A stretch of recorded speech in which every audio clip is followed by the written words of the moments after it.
Learn about tongue cancer. Hello everyone, I am Dr. Vineet Kaul, head and neck oncosurgeon in Gurugram, India, and I want to talk about tongue cancer today. How does tongue cancer appear? It can appear as an ulcer which has not been healing for 15 to 21 days, as a white or red patch called leukoplakia or erythroplakia, or unexplained bleeding from the mouth. Now, if you have something like this, what is the next step that is done? So once you reach the appropriate doctor or surgeon, first step we do is to confirm the cancer, which we do with the biopsy. Now biopsy is just taking a small bit from the tumor and sending into the lab. We check it into the microscope for cancerous cells and confirm whether it is a cancer. If biopsy is positive, then cancer is confirmed. Biopsy is very crucial. One should not be afraid of biopsy. People are afraid of biopsy. They come to us, they say that tumor increases, cancer increases after biopsy, or bleeding is lot after biopsy.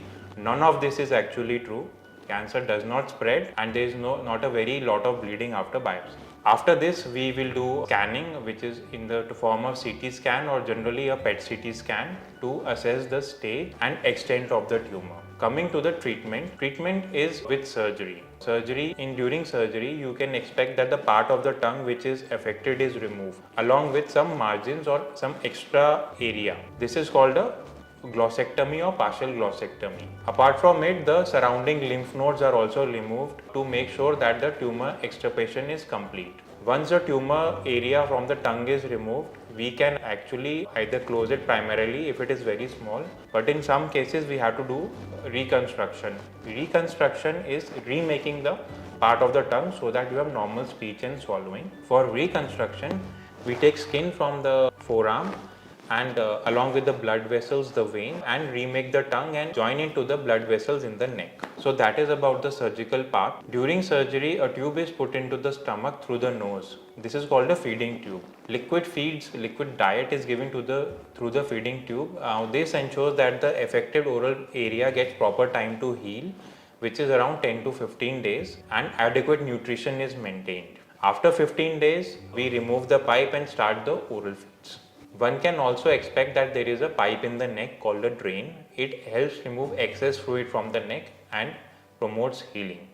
After surgery, sometimes adjuvant therapy is given in the form of radiation, chemo, or immunotherapy. This depends on the final report which we get from the lab after removal of the whole tumor. Even radiation, it goes on for around 6 weeks, and chemotherapy is given along with the radiation. In head and neck tumors, chemotherapy and radiation therapy is generally more tolerable compared to other cancers of the body.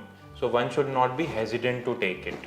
If you have undergone oral cancer surgery or about to undergo oral cancer surgery, you should also focus on the physical therapy or physiotherapy. Proper exercise of the neck, of the shoulder, and of the oral cavity, including the swallowing exercises, should be done and generally started 5 to 6 days after surgery to ensure quick recovery and resumption of normal activities. That is all I wanted to talk about oral cancer surgery. If you still have any further questions, you can comment or ask us in the link given below. Thank you.